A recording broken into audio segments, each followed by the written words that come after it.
ಪ್ರಿಯ ವಿದ್ಯಾರ್ಥಿಗಳೇ, hope all of you doing good. So ನಮ್ಮ KPSC ಇಂದ ಮತ್ತೆ KE ಇಂದ ಹಲವಾರು ನೋಟಿಫಿಕೇಶನ್ಗಳು ಇತ್ತೀಚೆಗೆ ರಿಲೀಸ್ ಆಗಿರೋದಿದೆ. ಇದನ್ನ ನಾವು ಟೋಟಲ್ ಆಗಿ ನೋಡೋದಾದ್ರೆ ಒಂದು ನೇಮಕಾತಿ ಪರ್ವನೇ ನಡೀತಾ ಇದೆ ಅಂತ ಹೇಳ್ಬೋದು. ಯಾಕೆಂದ್ರೆ ಕಳೆದ ಲಾಸ್ಟ್ ಮಾರ್ಚ್ ಮತ್ತು ಏಪ್ರಿಲ್ ಅಲ್ಲಿ ರಿಲೀಸ್ ಆಗಿರ್ತಕ್ಕಂಥ ಜೂನಿಯರ್ ಅಕೌಂಟೆಂಟ್ ಹುದ್ದೆ ಆಗಿರ್ಬೋದು, ಸೀನಿಯರ್ ಅಕೌಂಟೆಂಟ್ ಹುದ್ದೆ ಆಗಿರ್ಬೋದು, ಅಥವಾ KE ಇಂದ ನಿಗಮ ಮಂಡಳಿಗಳಿಗೆ ಕಾಲ್ಫರ್ ಆಗಿರ್ತಕ್ಕಂಥ ಮೋರ್ ದೆನ್ 600+ ಹುದ್ದೆಗಳಾಗಿರ್ಬೋದು, ಮತ್ತೆ ಇವಾಗ ಹೊಸದಾಗಿ ರಿಲೀಸ್ ಆಗಿರ್ತಕ್ಕಂಥ ಕಮರ್ಷಿಯಲ್ ಟ್ಯಾಕ್ಸ್ ಇನ್ಸ್ಪೆಕ್ಟರ್ ಹುದ್ದೆ ಏನಿದೆ, ನಾವು CTI ಹುದ್ದೆ ಅಂತ ಏನದನ್ನ ಕರಿತೀವಿ, ತುಂಬಾ ದಿನಗಳಿಂದ ಈ ಒಂದು ಹುದ್ದೆ ಒಂದು ನಿರೀಕ್ಷೆಯಲ್ಲಿ ನೋಟಿಫಿಕೇಶನ್ ಇಂದಾಗತ್ತೆ ನಾಳೆ ಆಗತ್ತೆ ಅಂತ ಕಾಯ್ತಾ ಇದ್ವಿ. ಸೊ ಇತ್ತೀಚಿನ ದಿನಗಳಲ್ಲಿ ನೋಡೋದಾದ್ರೆ ಸ್ಪೆಷಲಿ ಕಮರ್ಷಿಯಲ್ ಟ್ಯಾಕ್ಸ್ ಇನ್ಸ್ಪೆಕ್ಟರ್ ಹುದ್ದೆಗೆ ಸಂಬಂಧಪಟ್ಟಂತೆ ನಾವು ನೋಡೋದಾದ್ರೆ maximum number of post like around 245 post including both HK ಆಗಿರ್ಬೋದು ಮತ್ತೆ ನಾನ್ HK ಏನಿದೆ, ಇವೆರಡನ್ನ ಸೇರಿಸ್ಬಿಟ್ಟು ನಾವು ಲಾಸ್ಟ್ ಟೈಮ್ಗಿಂತ ಕಂಪೇರ್ ಮಾಡಿದಾಗ ಇತ್ತೀಚಿನ ವರ್ಷಗಳಲ್ಲಿ ಅತಿ ಹೆಚ್ಚು ಒಂದು ಹುದ್ದೆಗಳಿಗೆ ಇದು ಒಂದು ನೋಟಿಫಿಕೇಶನ್ ಆಗಿರೋದಿದೆ. ಯಾರೆಲ್ಲ ಸೀರಿಯಸ್ ಆಗಿ ಇದನ್ನ ಕಾಂಪಿಟೇಟಿವ್ ಎಕ್ಸಾಮ್ಸ್ಗೆ ಓದ್ತಾ ಇದ್ದೀರಾ, ಇದೊಂದು ಗೋಲ್ಡನ್ ಅಪರ್ಚುನಿಟಿ ಅಂತ ನಾನು ಹೇಳ್ಬಹುದು. ಏಕೆಂದ್ರೆ ಇವಾಗ ನಾವು KE ಇಂದ ಮತ್ತೆ KPSC ಇಂದ ಓವರ್ ಆಲ್ ಹುದ್ದೆಗಳನ್ನ ನೋಡಿದಾದ್ರೆ ಮೋರ್ ದೆನ್ 1000+ ಹುದ್ದೆಗಳಾಗತ್ತೆ. ಒಬ್ಬ ಸೀರಿಯಸ್ ಆಸ್ಪಿರೆಂಟ್ಸ್ಗೆ ನಾನು ಒಂದು ಸರ್ಕಾರಿ ಹುದ್ದೆಯನ್ನ ತಗೊಳ್ಳೇಬೇಕು ಅಂತಕ್ಕಂಥ ಒಬ್ಬ ಅಭ್ಯರ್ಥಿಗೆ ಯಾರೆಲ್ಲ ಒಂದು ಲೈಬ್ರರಿ ಆಗಿರ್ಬೋದು, ನಿಮ್ಮ ಹಳ್ಳಿಗಳಲ್ಲಿ ಕೂತ್ಕೊಂಡು ಓದೋರಿಗಾಗಿರ್ಬೋದು, ಇದೊಂದು ಗೋಲ್ಡನ್ ಅಪರ್ಚುನಿಟಿ. ಯಾಕಂದ್ರೆ ಒಂದು ಹುದ್ದೆ ಕೇವಲ ಒಂದು ಸಲಕ್ಕೆ ನೀವು ಅದೊಂದು ಹುದ್ದೆನ ಪಡೆದ್ರೆ ನಿಮ್ಮ ಇಡೀ ಒಂದು ಸೊಸೈಟಿಯಲ್ಲಿ ಇರ್ತಕ್ಕಂಥ ಒಂದು ಸ್ಟೇಟಸ್ ಆಗಿರ್ಬೋದು, ಜನ ನಿಮ್ ಕಡೆ ನೋಡೋ ಒಂದು ದೃಷ್ಟಿಕೋನ ಆಗಿರ್ಬೋದು, ಇದೆಲ್ಲದಕ್ಕೂ ನೀವೊಂದು ಈ ಒಂದು ಹುದ್ದೆ ಪಡೆದುಕೊಳ್ಳೋದ್ರ ಮುಖಾಂತರ ಇದಕ್ಕೆ ಉತ್ತರವನ್ನ ಕೊಡಬಹುದು. ಸೊ ಹಾಗಾದ್ರೆ ಇನ್ಯಾಕ್ ತಡ, ಬನ್ನಿ CTI ಹುದ್ದೆ ಬಗ್ಗೆ ಏನಿದೆ, ನೋಟಿಫಿಕೇಶನ್ ಅಲ್ಲಿ ಇನ್ನೇನಿದೆ, ಸ್ವಲ್ಪ ಡೀಟೇಲ್ಸ್ ಅನ್ನ ನೋಡ್ತಾ ಹೋಗೋಣ. ರೈಟ್. ಸೊ ಮೊದಲನೇದಾಗಿ ನೋಡೋದಾದ್ರೆ ನಮ್ಗೆ ಈ ಒಂದು ಕಮರ್ಷಿಯಲ್ ಟ್ಯಾಕ್ಸ್ ಇನ್ಸ್ಪೆಕ್ಟರ್ ಏನಿದೆ CTI ಹುದ್ದೆ, ಇದು ಗ್ರೂಪ್ C ಸಂಬಂಧಪಟ್ಟಿರ್ತಕ್ಕಂಥದ್ದು. ರೈಟ್. ಸೊ ಇದರಲ್ಲಿ ನಾವು ಹೇಳ್ದಂಗೆ ಈಗ ಟೋಟಲ್ ಆಗಿ 230 ರೆಸಿಡೆಂಟ್ ಪೇರೆಂಟ್ ಕ್ಯಾಡರ್ಗೆ ಮತ್ತು 15 ಹುದ್ದೆಗಳು ಕಲ್ಯಾಣ ಕರ್ನಾಟಕ ಭಾಗಕ್ಕೆ. ಸೊ ಟೋಟಲ್ ಆಗಿ ನೋಡೋದಾದ್ರೆ 245 ಹುದ್ದೆಗಳು ಇಲ್ಲಿ ಇರೋದು. ಸ್ಯಾಲ್ರಿ ಅಂತ ಬಂದಾಗ ಸೊ 33,000 ಇಂದ ನಿಮ್ಗೆ 62,000 ವರೆಗೆ ಈ ಒಂದು ರೇಂಜ್, ಅಂದ್ರೆ ನಿಮ್ಗೆ ಬೇಸಿಕ್ ಎಲ್ಲ ಇಟ್ಕೊಂಡು ನಿಮ್ಗೆ ಇಲ್ಲಿವರೆಗೂ ಇದನ್ನ ಪಡ್ಕೋಬಹುದು. ಸರ್ ಹಾಗಾದ್ರೆ ಈ ಒಂದು ಹುದ್ದೆಯಲ್ಲಿ ನಾವು ಹೈರಾರ್ಕಿ ಅಂತ ನೋಡೋದಾದ್ರೆ, ನಾನು ಇವಾಗ ಏನಾದ್ರೂ ಗ್ರೂಪ್ C ಅಂದ್ರೆ ಈ CTI ಹುದ್ದೆಯನ್ನ ಪಾಸ್ ಮಾಡಿದ್ರೆ ನಾನು ಎಲ್ಲಿವರೆಗೆ ಹೋಗ್ಬೋದು, what are the best opportunities available here ಅಂತ ನಾವು ನೋಡೋದಾದ್ರೆ, ಮೊದಲನೇದಾಗಿ it's all starts with our commercial tax inspector, then CTO commercial tax officer, and then ACCT assistant commissioner of commercial tax. So CTI ತಮ್ಗೆ ಗೊತ್ತಿರೋ ಹಾಗೆ ದಿಸ್ ಇಸ್ ಗ್ರೂಪ್ C ಹುದ್ದೆ. So CTO ಇದು group B, ಮತ್ತೆ ACCT ಇರ್ತಕ್ಕಂಥದ್ದು group A. ನಾವೇನು KS gazetted professionals exam ಬರೀತೀವಿ, so specially ಅದರಲ್ಲಿ ನಿಮ್ಗೆ CTO ಮತ್ತೆ ACCT ಹುದ್ದೆಗಳಿಗೆ ತಕ್ಕಂತೆ ಕಾಲ್ಫರ್ ಆಗಿರೋದಿರುತ್ತೆ. ನೆಕ್ಸ್ಟ್ ನಿಮ್ಗೆ ಮುಂದೆ ಹೈರಾರ್ಕಿಯಲ್ಲಿ ಹೋದಾಗ DCCT. ಸೊ ಈ ರೀತಿ ನಿಮ್ಗೆ ಇಲಾಖಾ ಮಟ್ಟದಲ್ಲೂ ಕೂಡ ಸೇವೆ ಸಲ್ಲಿಸಕ್ಕೆ ಇಲ್ಲೊಂದು ಅವಕಾಶ ಸಿಕ್ಕಿರೋದಿರುತ್ತೆ. ಸೊ ಇದರಲ್ಲಿ ಇನ್ನು ಡೀಟೇಲ್ಸ್ ಅಂತ ನಾವು ನೋಟಿಫಿಕೇಶನ್ ಅನ್ನ ಡೆಸಿಫರ್ ಮಾಡಿದಾಗ ನಮಗೆ ಕೆಲವೊಂದು ಡೇಟ್ಗಳು ತುಂಬಾ ಇಂಪಾರ್ಟೆಂಟ್ ಆಗುತ್ತೆ. ಸೊ ಅದನ್ನ ನಾವು ನೋಟಿಫಿಕೇಶನ್ ಕೊಟ್ಟಿರೋ ಹಾಗೆ ಅದನ್ನ ನಾವು ಏನಾದ್ರು ನೋಡೋದಾದ್ರೆ, ಮೊದಲನೇದಾಗಿ ಸೆಪ್ಟೆಂಬರ್ 1ರಿಂದ ಅಂದ್ರೆ ನಮ್ಗೆ ನಾಳೆಯಿಂದನೇ ಈ ಒಂದು ಅರ್ಜಿ ಪ್ರೊಸೆಸ್ ಸ್ಟಾರ್ಟ್ ಆಗ್ತಾ ಇದೆ, ಹಾಗೂ ಸೆಪ್ಟೆಂಬರ್ 30 ಕೊನೆ ದಿನಾಂಕ ಇರ್ತಕ್ಕಂಥದ್ದು. ಕಲ್ಯಾಣ ಕರ್ನಾಟಕ ಭಾಗಕ್ಕೆ ಏನು ವಿಶೇಷವಾಗಿ ಒಂದು ನೋಟಿಫಿಕೇಶನ್ ಅನ್ನು ರಿಲೀಸ್ ಮಾಡಿರೋದಿದೆ, ಇದರಲ್ಲಿ ಕೆಲವೊಂದು ಡೇಟ್ಗಳಲ್ಲಿ ಬದಲಾವಣೆ ಆಗಿರ್ತಕ್ಕಂಥದ್ದು. ಉದಾಹರಣೆಗೆ ನಮ್ಗೆ ಅಪ್ಲೈ ಮಾಡ್ತಕ್ಕಂಥ ಡೇಟ್ ಆಗಿರ್ಬೋದು ಅಥವಾ ಲಾಸ್ಟ್ ಡೇಟ್ ಆಗಿರ್ಬೋದು, ಮತ್ತೆ ಟೆಂಟೇಟಿವ್ ಎಕ್ಸಾಮ್ ಡೇಟು ಇಲ್ಲಿ November 5. ಸೊ ಈ ಒಂದು RPC ಹುದ್ದೆಗಳು ಏನಿದಾವೆ ಇದಕ್ಕೆ 240+ ಇದಕ್ಕೆ ಟೋಟಲ್ ಆಗಿ ಏನಿದೆ ಇದಕ್ಕೆ November 5 ಅಂತ ನಾವು ಕನ್ಸಿಡರ್ ಮಾಡೋದಾದ್ರೆ, ಸೊ ಸ್ಪೆಷಲಿ HK ಭಾಗಕ್ಕೆ ಇರ್ತಕ್ಕಂಥ ಒಂದು 15 ಪೋಸ್ಟ್ಗಳಿಗೆ ಡಿಸೆಂಬರ್ ಮೊದಲ ವಾರದಲ್ಲಿ ಎಕ್ಸಾಮ್ ಅನ್ನ ಕಂಡಕ್ಟ್ ಮಾಡ್ತೀವಿ ಅಂತ KPSC ತನ್ನ ನೋಟಿಫಿಕೇಶನ್ ಹೇಳಿರೋದಿದೆ.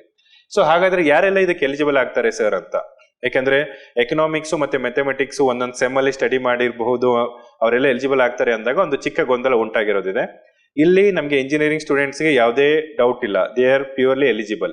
ಕಾಮರ್ಸ್ ಸ್ಟೂಡೆಂಟ್ಸ್ ಅಂತ ಬಂದಾಗ ದೇ ಆರ್ ಆಲ್ಸೋ ಎಲಿಜಿಬಲ್. ಇಲ್ಲಿ ಮುಖ್ಯವಾಗಿ BSc ಅಗ್ರಿ ಮತ್ತೆ BBM BCA ಈ ರೀತಿ ಯಾವೆಲ್ಲ ಒಂದು ಕೋರ್ಸ್ ಅನ್ನ ನಾವು ಸ್ಟಡಿ ಮಾಡಿದೀವಿ ಅವರಿಗೆ ಇದೊಂದು ಚಿಕ್ಕ ಪುಟ್ಟದಾಗಿರ್ತಕ್ಕಂಥ ಗೊಂದಲ ಇದೆ.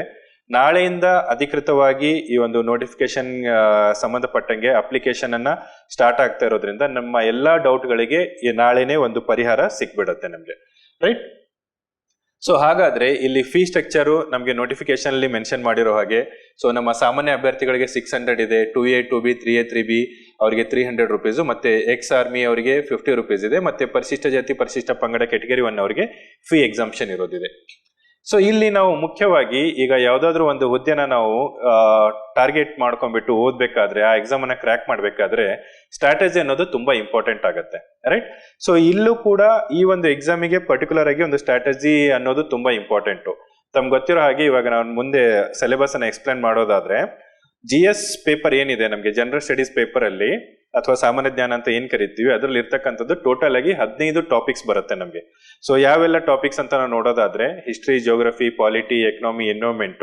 ಸೊ ಅದ್ರ ಜೊತೆಗೆ ನಾವು ಪೇಪರ್ 2 ಸ್ಪೆಷಲಿ ಕಮ್ಯುನಿಕೇಶನ್ ಪೇಪರ್ ಅಂತ ಏನ್ ಕರಿತೀವಿ, ಅಲ್ಲಿ ನಮ್ಗೆ ಇರ್ತಕ್ಕಂಥದ್ದು ಕೇವಲ 3 ಸಬ್ಜೆಕ್ಟ್ಸ್. ನಾವು ಅದನ್ನ ಡೆಸಿಫರ್ ಮಾಡ್ಕೊಂಡ್ರೆ, ಒಂದು ನಮಗೆ ಸಾಮಾನ್ಯ ಕನ್ನಡ ಇದೆ, ಇನ್ನೊಂದು ಸಾಮಾನ್ಯ English, that is general English, ಮತ್ತೆ ಇನ್ನೊಂದು ಕಂಪ್ಯೂಟರ್. ಸೊ ನಮ್ಗೆ ಟಾರ್ಗೆಟ್ ಆಗಿರ್ತಕ್ಕಂಥದ್ದು ಇಲ್ಲಿ ಮೇಜರ್ ಆಗಿ ಒಂದು ಸ್ಟ್ರಾಟಜಿ ರೂಪದಲ್ಲಿ ನಾವು ನೋಡೋದಾದ್ರೆ ಪೇಪರ್ 2 ನಮ್ಮ ಮೇನ್ ಟಾರ್ಗೆಟ್ ಆಗಿರ್ಬೇಕು. ಯಾಕೆಂದ್ರೆ 3 ಕೇವಲ ಟಾಪಿಕ್ಗೆ ನಮಗೆ 100 ಮಾರ್ಕ್ಸ್ ಸಿಗುತ್ತೆ. ಅಲ್ಲಿ ನೋಡೋದಾದ್ರೆ ಪೇಪರ್ 1 ಅಲ್ಲಿ ಜನರಲ್ ಸ್ಟಡೀಸ್ ಪೇಪರ್ ಅಲ್ಲಿ 15 ಟಾಪಿಕ್ಗೆ 100 ಮಾರ್ಕ್ಸ್, ರೈಟ್. ಸೊ ನಮ್ಮ ಸ್ಮಾರ್ಟ್ ನಡೆ ಈ ಒಂದು ಪೇಪರ್ 2 ಕಡೆಗೆ ಇರಬೇಕು. ಟೀಮ್ ಇಂಡಿಯಾ ಫಾರ್ IAS ಕಡೆಯಿಂದ ನಿಮಗೆ ಒಂದು ಸ್ಟ್ರಾಟಜಿ ರೂಪದಲ್ಲಿ ನಾವು ನೋಡೋದಾದ್ರೆ, we are specially focusing on paper 2, that is communication paper, ಮತ್ತೆ ಅದಕ್ಕೆ ಸಂಬಂಧಪಟ್ಟಂತ ಟೆಸ್ಟ್ ಸೀರೀಸ್. ಸೊ ಅದ್ರ ಬಗ್ಗೆ ಇನ್ನೂ ಹೆಚ್ಚಿನ ಮಾಹಿತಿ ನಾವು ನೋಡೋದಾದ್ರೆ, so as I explain the syllabus is here. General studies ಆಗಿರ್ಬೋದು, ಮತ್ತೆ ಈ ಒಂದು ಪೇಪರ್ 2 ಆಗಿರ್ತಕ್ಕಂಥ ಕಮ್ಯುನಿಕೇಶನ್ ಪೇಪರ್. ಸೊ ಹಾಗಾದ್ರೆ ಈ ಒಂದು ಕ್ರ್ಯಾಶ್ ಕೋರ್ಸ್ ಅಂತ ಬಂದಾಗ, ಸರ್ ಇದರಲ್ಲಿ ಯಾವ ರೀತಿ ಇದನ್ನ ನಾವು ಕವರ್ ಮಾಡ್ತೀವಿ, ವಾಟ್ ಈಸ್ ದ ಡ್ಯೂರೇಷನ್, ಇದು ಆನ್ಲೈನ್ ಇರುತ್ತಾ ಆಫ್ಲೈನ್ ಇರುತ್ತಾ, ಈ ಎಲ್ಲಾ ಒಂದು ಪ್ರಶ್ನೆಗಳಿಗೆ ಉತ್ತರ ರೂಪದಲ್ಲಿ ನಾವು ಇಲ್ಲಿ ನೋಡೋದಾದ್ರೆ, ಸೊ ಮೊದಲನೇದಾಗಿ ನಿಮಗೆ 3 ವಿಷಯಗಳು ಇದರಲ್ಲಿ ಕವರ್ ಆಗಿರುತ್ತೆ. So as I mention, communication paper ಅಂತ ಬಂದಾಗ ನಮಗೆ ಸಾಮಾನ್ಯ ಕನ್ನಡ, ಮತ್ತೆ ಜನರಲ್ ಇಂಗ್ಲಿಷ್, ಮತ್ತೆ ಕಂಪ್ಯೂಟರ್.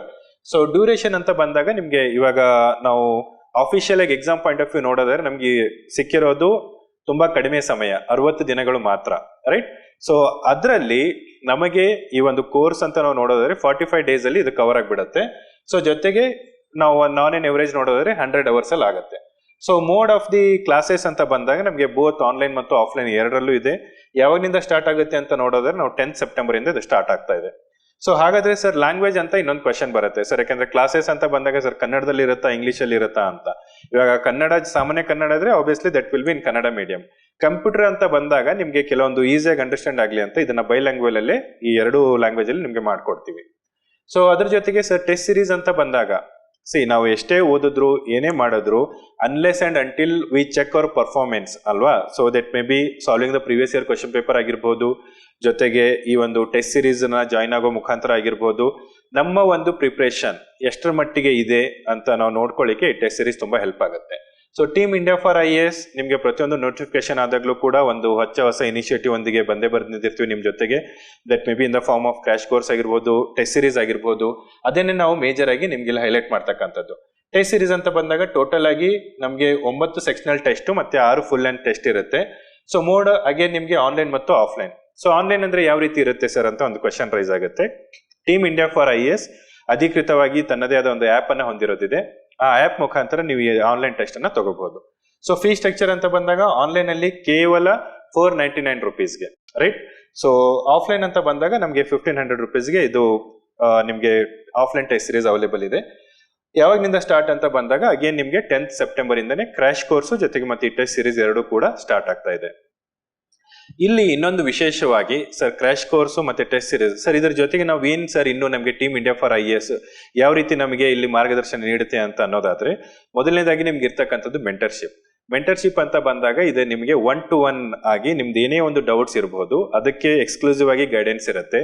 ಜೊತೆಗೆ ಎಕ್ಸ್ಪರ್ಟ್ಸ್, ರೈಟ್. ಸೊ ಪಾಠ ಮಾಡ್ತಕ್ಕಂಥ ನಮ್ಮ ಏನ್ ಸೀನಿಯರ್ ಫ್ಯಾಕಲ್ಟೀಸ್ ಇದಾರೆ ಎಲ್ಲ ಒಳ್ಳೆ ಒಂದು ಎಕ್ಸ್ಪೀರಿಯನ್ಸ್ ಇರ್ತಕ್ಕಂಥವ್ರು, ಕಳೆದ ಹಲವಾರು ವರ್ಷಗಳಿಂದ ಈ ಒಂದು ಫೀಲ್ಡ್ ಅಲ್ಲಿ ತಮ್ಮದೇ ಆದ ಒಂದು ಛಾಪನ್ನ ಮೂಡಿಸಿರ್ತಕ್ಕಂಥವ್ರು.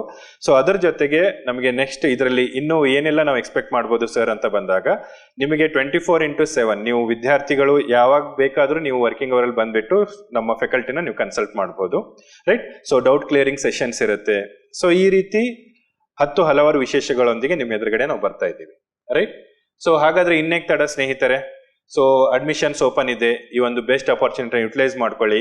ಇದರ ಜೊತೆಗೆ ಇವಾಗ ನಿಮ್ಮ ಎದುರುಗಡೆ ಇರ್ತಕ್ಕಂಥ ಚಾಯ್ಸ್ ಒಂದು ನೋಟಿಫಿಕೇಶನ್ ಇಲ್ಲ ಅಂತ ಕೊರಗಿಗೆ ಇವಾಗ KPSC ಮತ್ತು KA ಈ ಒಂದು ಪರಿಹಾರ ರೂಪದಲ್ಲಿ ನೋಟಿಫಿಕೇಶನ್ ರಿಲೀಸ್ ಮಾಡಿರೋದಿದೆ. ಹಾಗಾದ್ರೆ ನೀವು ಮಾಡ್ಬೇಕಾಗಿದ್ದು ಏನು? ಒಂದು ದೃಢ ನಿರ್ಧಾರ, ಒಂದು ದೃಢ ಸಂಕಲ್ಪ, ರೈಟ್. ನಾನೊಂದು ಹುದ್ದೆನ ಪಡಿತೀನಿ ಅಂತಕ್ಕಂಥದ್ದು. ಈ ಒಂದು ದೃಢ ನಿರ್ಧಾರದೊಂದಿಗೆ ನಾವು ನಿಮ್ಮ ಜೊತೆ ಇರಕ್ಕೆ we are ready. Are you ready with us? Right. So then reach us on this number 9902404443.